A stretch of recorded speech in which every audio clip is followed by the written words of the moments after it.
As far as my mama, one thing I can say as far as how I always listen to her advice when she told me stuff, because my mama raised me like an adult. I've been an adult since I was a kid.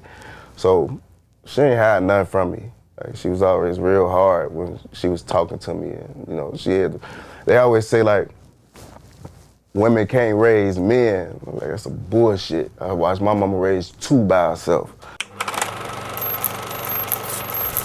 All right, welcome back to another episode of Conversations with Jay. I got another special guest in the building. I'm going to allow him to introduce himself for the second time. Yo, what's up? It's your boy Allday. Hey, I'm coming. How you feeling, bro? I'm good, bro. How you feeling? I cannot complain, man. I'm here. I tell people, every time somebody asks me that, I'm like, bro, I'm here. Yeah. You feel me? I'm just happy to be here, shit. For real. What's changed with you since the last time we sat down? Shit, nothing. I'm still working. My workload probably got, increased a little bit more, talking to a couple more people and whatnot, but other than that, nothing. I just be focused on working. Is it hard to focus with everything going on in the world, especially life? Life be happening every day. And I tell myself, I'm like, bro, it's Monday. I'm going to focus on this. Tuesday, I'm going to focus on that. Monday and Tuesday come, I'm like, fuck that shit, man. Man, see, I don't set, like, I don't do that. Like, I'm going to do this Monday and Tuesday, because then I feel like I'm going to do, like, the same shit. I just tell myself, like, I'm going to do such and such and such. I don't give them no time frame on it. And I end up just doing it. But as far as work, like, I like working, so that's like the only way you're going to get up with me anyway is in a studio setting, a music setting or something. Are you a full-time producer? And yeah, full-time producer and engineer. Okay, so that's your job, that's your bread and butter. Yeah. Is it ever scary, you know what I'm saying, having to trust your own, creative abilities to get you paid? No, because I done did it and I done showed myself that I can do it. Like, I quit a job, like cold turkey. I ain't put in no notice or nothing. I gave up a crib. And I moved to my studio for like 2 years. Like, man. Yeah, and like, shit, I came up off that shit, just believing in myself. So I'll be having no doubt in my creative ability. Let's talk about the moment you was like, man, this job ain't it, bro. Because it take a lot of balls, you know what I'm saying, to be like, bro, fuck my job. You said fuck your house or your living situation, bro. And you said you're going to live in the studio. Hell yeah. You feel me? So, and I was a full-time father, and I am a full-time father, too. And you got the responsibility. Yeah, so I got the responsibility of my baby. So what major thing happened in life where you was like, man, I got to trust myself? I always told myself, like, just working a 9 to 5, like, I was never against it, but I just knew, like, that's just not for me. I don't like people telling me what to do. Like, I can go to this job and not have did nothing wrong, and they can fire me for no fucking reason. Facts. So, like, just people being in control of my situation, I ain't like that. And I don't know, one day I was just at work, and I was thinking about that, and I chopped it out with my mom, and she told me, all right, like, if you're gonna do this, you gotta do it for real. And shit, whatever you need help with, if you need help, I got you. You feel me? Then I got a good support system with my child, me and my baby mama and shit, so that shit, it worked out. Man, having a strong backbone to hold you and be like, bro, everything gonna be okay is a lot. You know what I'm saying? I be listening to like a lot of millionaires, you know what I'm saying? They be like, they'll ask a motherfucker, like, what's the most important thing in your life? And then always say they wife, you know what I'm saying? I'm like, damn, bro, I need to find me one of them, you know what I'm saying? That I could be proud to say, like, yeah, man, that's my girl type shit. That's real. I need to find one, too. It'd be like that, man. It'd be like that. So for the people who didn't, you know what I'm saying, watch our first interview, you know what I'm saying, give a quick rundown on where you from, you know? Shit, I'm from Chicago. Born out west, moved out south, towards 10, 11, 12 years old. Yeah, you from out south, bro. Nah. Don't claim that west side shit. Nah, I always claim out west, because even when I moved out south, like, I was always still back out west and shit. Like, yeah. So, You know, them two different worlds, the south That side shit and the west different as side, you hell. know. So for you to grow up on both and experience both, I would ask you, like, what was one of the main things you learned from growing up out west, and what's the main thing you learned from growing up out south? I don't know. Out west is kind of fast. It was always something happening. That shit was just always fast. I got a lot of discipline from out west. And like when I moved out south, it was like, I don't know, a lot of stuff ain't surprised me when I moved out there. Like, it was what it was, for real. Every time it don't happen no more, but for like 3-4 years straight, bro, every time I went out west, I experienced a car chase. Niggas, every time, bro. This shit never failed every time I was out west. So when you was a shorty, like, did you always want to be a producer, or what was like some of the things you wanted to be growing up? When I was a shorty, I was I was always in the music. I didn't really know like I wanted to do music. I was more of a hood booger when I was a shorty. Like I was running around in the streets and shit all the time. Then I got older, thought I was gonna play sports. And then I ended up doing music in college. I went to school my first year and I was playing football, and it was one day after practice. And one of the guys on the team was like, "Come to my room, bro. You look like a rapper." I was like, "I don't rap." He like, "Man, come to my room. You look like you can rap." So after practice, I went to their room. He had a full studio set up in his dorm room. I ended up recording a song. You went in that bitch rapping? Yeah, I thought I was gonna be a rapper at first. And then, let me see, I was rapping for some years, and then I was producing too. I taught myself how to produce probably like 3 years later after that. And when I started being around like the industry part of it, it was like, yeah, I don't want to be no rapper. These niggas got to do too much. Like, I'd be cool with playing the background. So is that really what made you say, I just want to be a producer? Because you seen all of the politics that came with that shit. Yeah. And like producing, I get a rush from making beats, like, and especially like when I'm in settings and I'm working with artists, like, cause we controlling the vibe. So like, I love that shit. Like, it just be like a big ass adrenaline boost from that. Explain that process, cause I never could understand how a nigga could make a beat. Like it's crazy because I be listening to songs and every time I hear some new shit, you know what I'm saying? Depending on, you know, how well it was produced, mixed, and all that shit. And I was listening to a Lil Baby song the other day. I can't remember what Lil Baby song it was. I'm like, man, is that a fucking flute?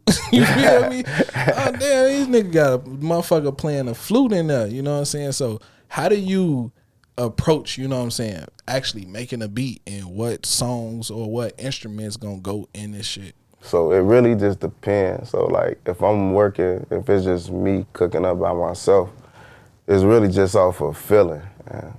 Just what I'm hearing at the moment in my head. And then opposed to like if I'm working with an artist, I try to catch their vibe. Like I always ask them how they feeling, you know, so I can know what mood they in before I even either play beats or cook them up something from scratch. Like that always help me determine like what instruments to put behind certain shit. Is it difficult being a producer, sending out beats and not knowing what's gonna happen with your beat? Nope. Not no more. It was at first when you first get into that little realm.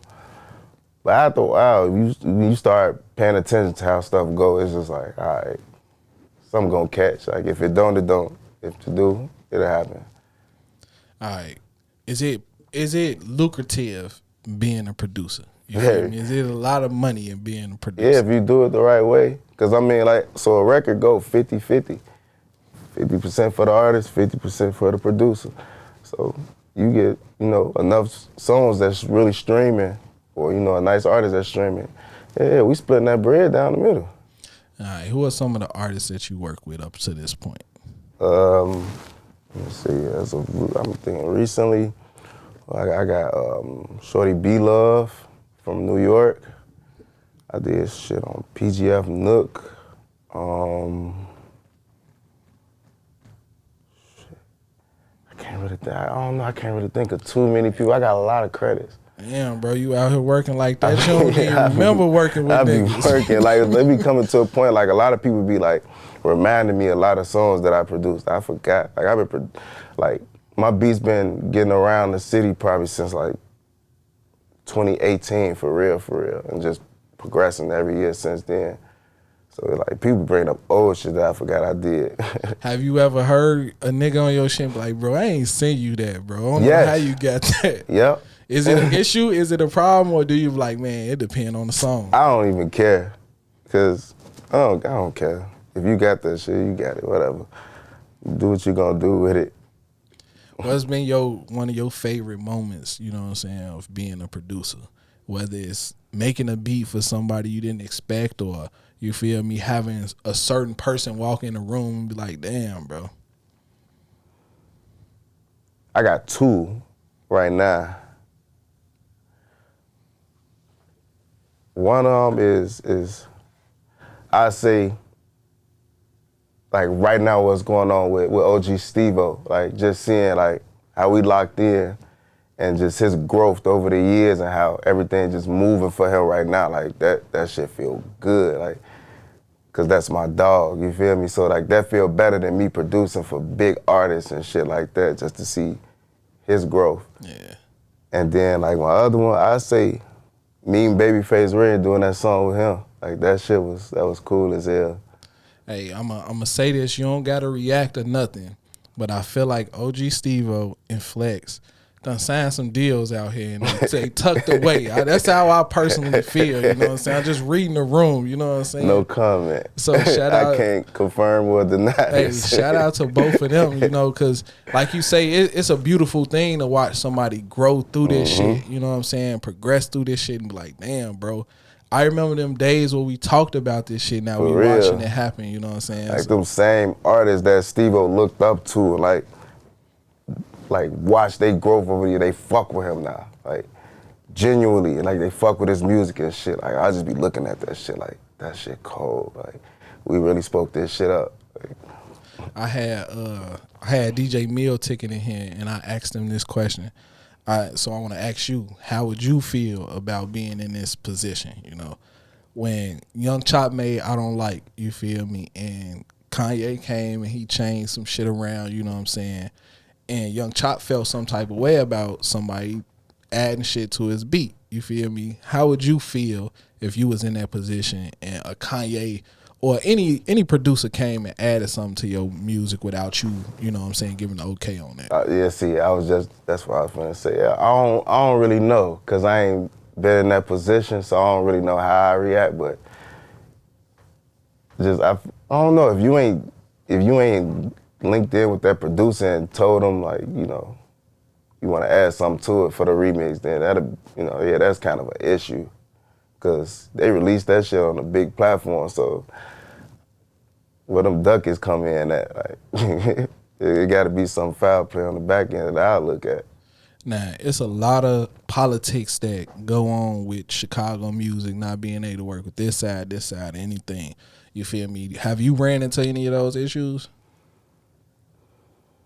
Like, that I couldn't work with people? Yeah. Hell nah. Or somebody you was already rocking with was like, nah, bro, I can't even fuck with you no more because you rocking with this person. Oh, hell nah.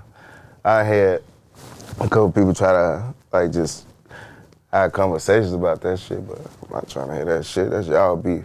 Like, keep that shit between y'all. I ain't got nothing to do with that. Especially if I don't know you on that level. Like, if you ain't my dog, like, if I just know you through music, that's y'all beef, nigga. You handle that. Don't bring that shit to me. You spoke on working with Babyface Ray. Like, who are some artists that you want to lock in with and you want one of them on your beats?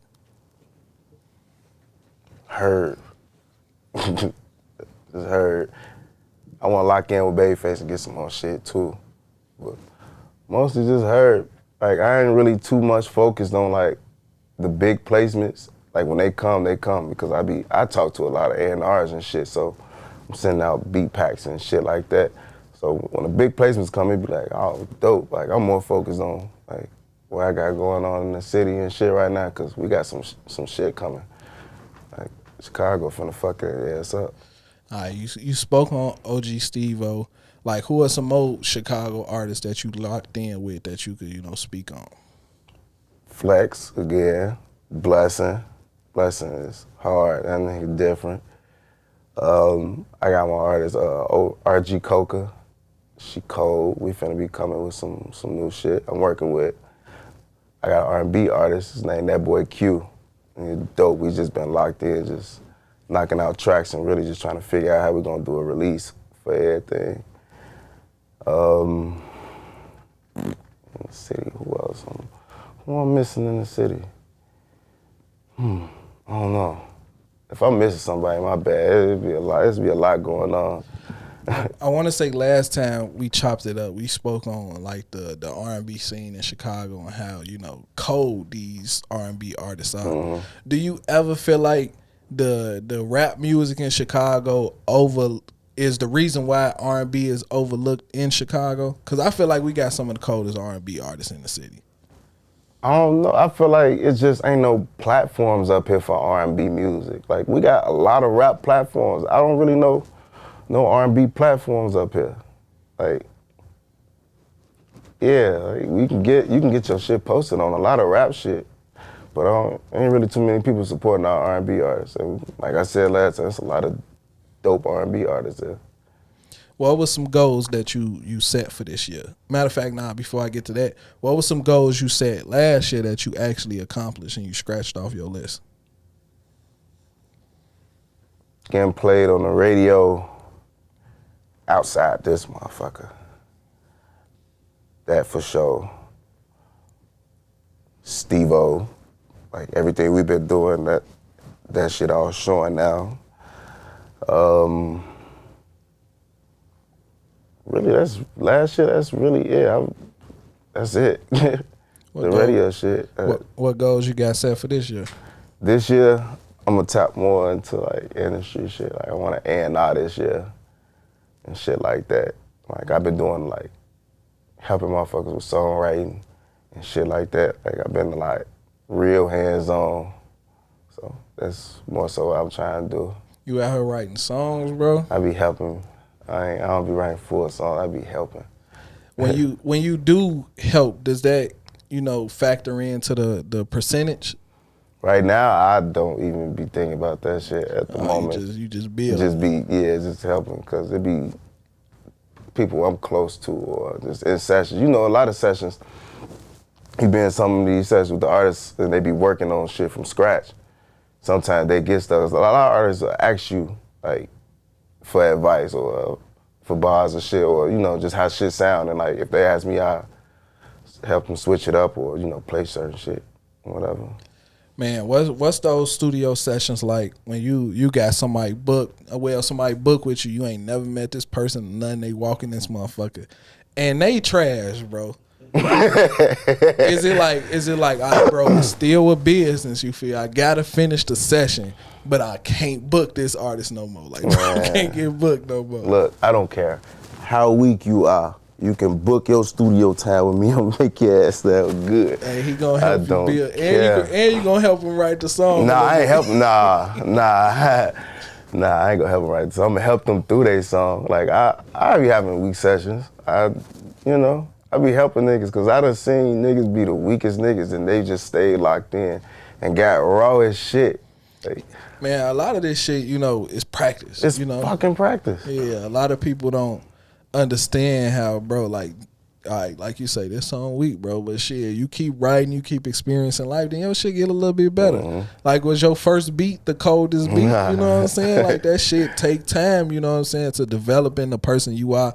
And it take a lot of experience to do this shit, Yeah, for sure. Now, which do you prefer most, producing or engineering? Producing, for sure. Now, I done sat in a lot of studio sessions, bro, and when a nigga get to mixing the song and get to pulling up all this shit and it get to sounding different, bro, I don't know how the fuck y'all do that shit. You know what I'm saying? What are y'all looking for? I don't even know how to explain it because, like, as far even engineering and producing, everything was self-taught for me.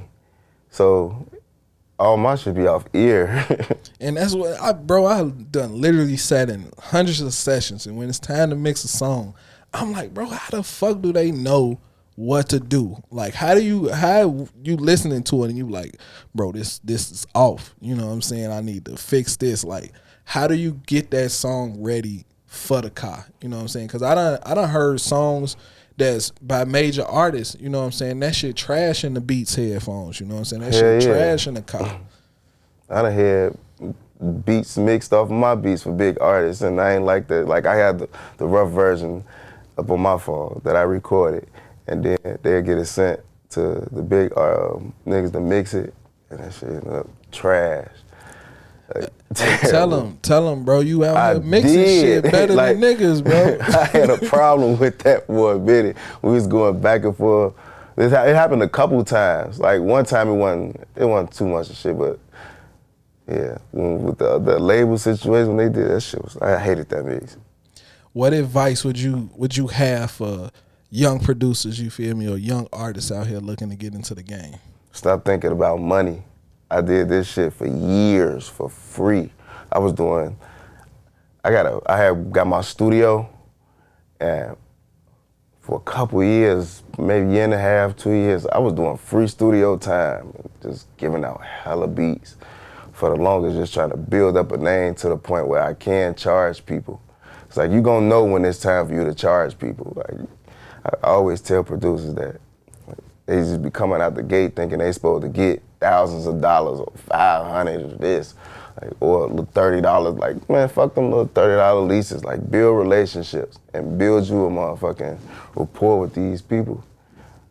They'll probably put more people, more clients around you, and then you can start charging them because they bringing people around you, all this work you doing. I think that free work get looked over because of social media. You feel me? Motherfucker be like, bro, I'm trying to get to it. I'm trying to catch up with this nigga. Like you say, bro, you put years into this shit. You know what I'm saying? Before you ever was seen on a camera or anything, you know what I'm saying? Like, you got to put the work in behind the scenes. I think that shit get overlooked a lot because people be jumping into new fields and just expecting like to get $100,000, and it be niggas on YouTube and shit, but like how I made $100,000 in 6 months, and I be like, bro, that's fucking cap. You know what I'm saying? There's some niggas out here doing it. Don't get me wrong, but if you can't show me how you doing it, I don't believe you. I can't believe you. You know what I'm saying? Yeah, if you posting that shit on YouTube, I don't believe you. That's clickbait. Could you ever see yourself teaching like people how to produce beats and how to engineer? A lot of people always ask me, can I teach them how to make beats or engineer? And I don't know how to teach. Like, what am I gonna teach you? Like, I can show you how to work the program, but that's it. What else am I gonna show you outside of how to work the program? Like, and you can look on YouTube to see how to work these programs.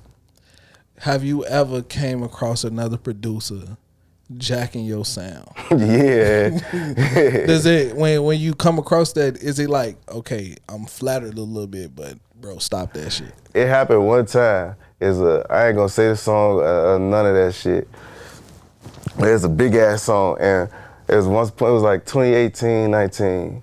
Me and a couple of the guys, we was finna sign to some motherfuckers and shit, and we was playing this song up in their studio, and the guy wanted to hear the song, the owner of the label wanted to keep hearing that song over. So my man's playing the song over and over and over.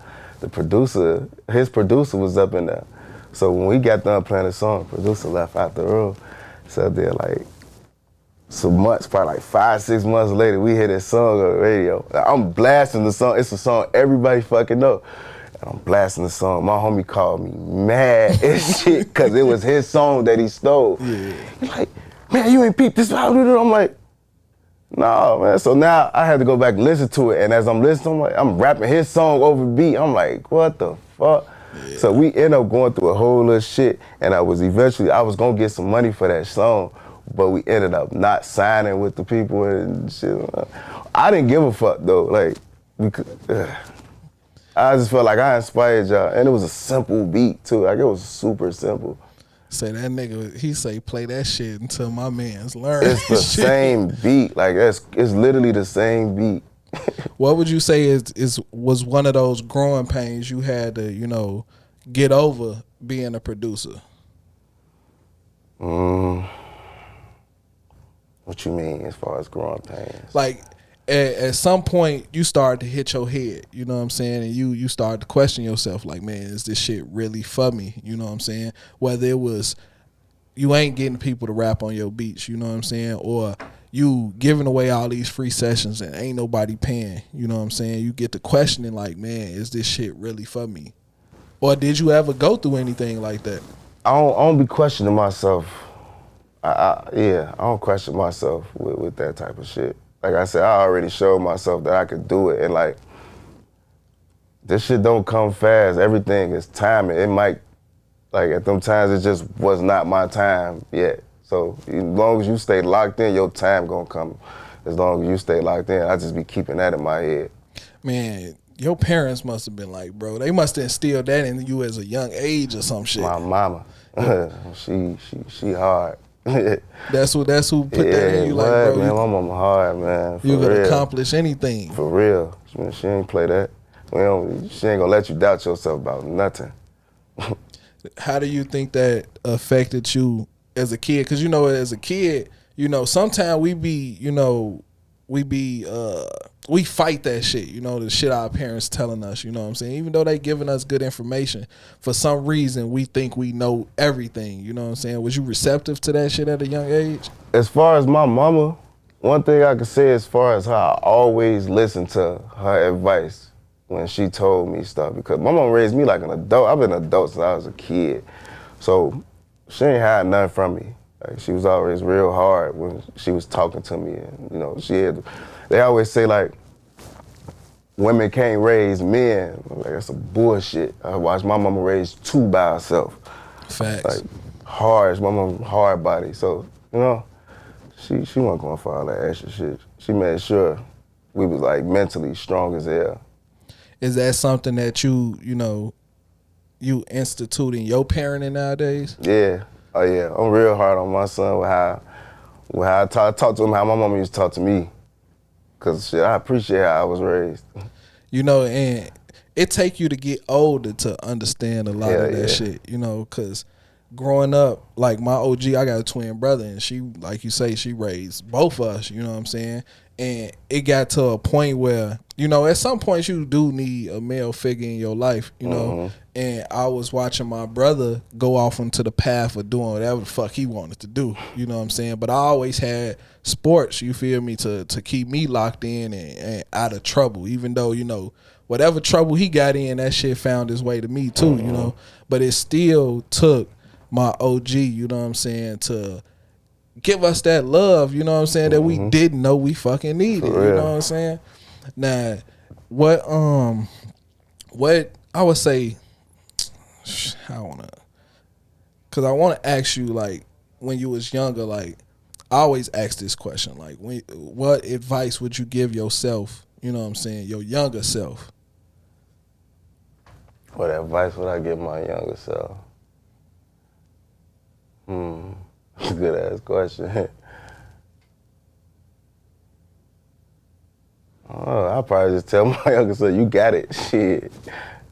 Like, I don't know, like, it ain't really too much to say, because I'm like, I feel like questions like that be like motherfuckers who be regretting shit that they did in life. Like, I don't have no regrets from any of the foul shit that I've been through or nothing. Everything had a purpose, so it's like, be patient. That's what I tell myself. Be patient. That's it.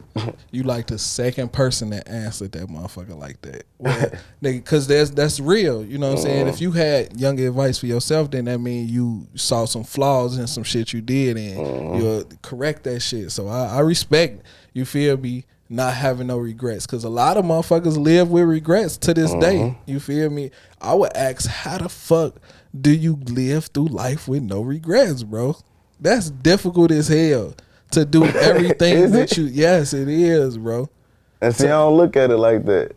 I feel like everything just be simple. Like, everything's just simple with me. Like, Cause you looking at it like, that shit happened for a reason. Yeah. You know what I'm saying? When certain shit happen to me, I understand, yeah, that shit happened for a reason.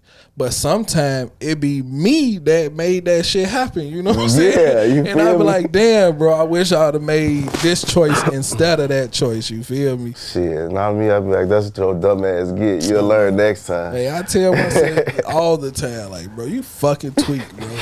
Yeah, there's some shit you gotta live with, man. Fuck it. You know. Hey man, before we get out of here, like what I already asked you what advice would you give to a young producer, you know what I'm saying, in your shoes. But I would also ask, like, how were you able to learn about the music business? Was it trial and error? Was it a book you read? Like, how the fuck did you decide, like, bro, this is the right move, that's not the right move, or I need to get 50-50 off this song? You feel me? Literally, my manager, like, Cree. Like, all the business stuff that I know is because of him. Like, we sat down and just started learning a lot of this shit on our own. And whatever he learned, he makes sure I be on point with knowing my own business. Like, he one of them dudes that don't keep no information away from me. So, like, a lot of that I learned from him. Like, him and the lawyers. Would you say, because a lot of people be saying they want to produce, they want a manager and they ready for a manager. When bro presented himself, was you ready for that? Yeah, because I low-key brought it to him. Like, at first, he was rapping. Like, I was producing for his fool, like, for years. Like, this is my dog. And we was rapping together, all that. And then, like, over time, I was, like, seeing, like, this nigga don't want to rap for real. He's just doing it because he know how. But he want to do music. And I was like, hey, what you think about managing me, bro? Like, fuck all the rapping and shit. Like, we can still make this paper like that. And he said, let him sit on it. And shit, then they called me the next day with a whole game plan. And I was like, let's do that shit. Ready. Yeah, let's do that shit. So as soon as you got the manager, you immediately seen the change in what you had going on. Yeah, because then it's like, when you got manager, these labels come at you a little different too. Because I'm not even talking to them, like, off rip. Like, when they want to start, like, you can greet yourself to me or whatever, but when you want to start talking all that business, nah, talk to him. I don't got nothing to say to you. You can holler at him. He'll relay the message to me, and the lawyer's gonna get back to us, and we'll chop it up from there. Hey, before we get out of here, quick story, man. Your manager shot a video in my living room. You remember that shit, bro? You and Swain. They was in my living room with it over East. Never. Facts. Facts. When we get off, I'm gonna try to pull a that video. That boy's a rapper, boy. I definitely remember that. They was in my fucking living room. Yeah, put you out there, shorty. All right, before we get out of here, man, you got anything else you want to say to the people? Man, so now just be tuned in to shit what I'm going in. What I got going on. Shit, make sure y'all look and see what OG Steve-O finna have some shit dropping soon. Y'all be checking out Lil Blessing shit. Check out Flex Sinatra shit as well. And my girl RG Coca got some shit coming too. So be on the lookout for all that shit. All right, man. I appreciate you for sliding on a Sunday. You feel me? You came in here with the right energy because your mans was just slandering Kyrie and I couldn't understand it. Yeah. So you definitely walked in here with the right energy, you know what I'm saying? So I salute you again. Everything you got going on. I wish you nothing but the best, bro. Definitely appreciate it. Because it's amazing, like you say, to watch people grow. And I love interviewing people. So when you get that platinum record, bro, and then you go diamond, bro. I'm going to be right here topping it up with you. I ain't going to be telling people, boy, man, I gave him his first interview. Fuck y'all talking about. Nigga, I saw that shit. I'm going to be right here chopping it up with you, too. And love, bro. For sure. Man, it's been another episode of Conversations with Jay.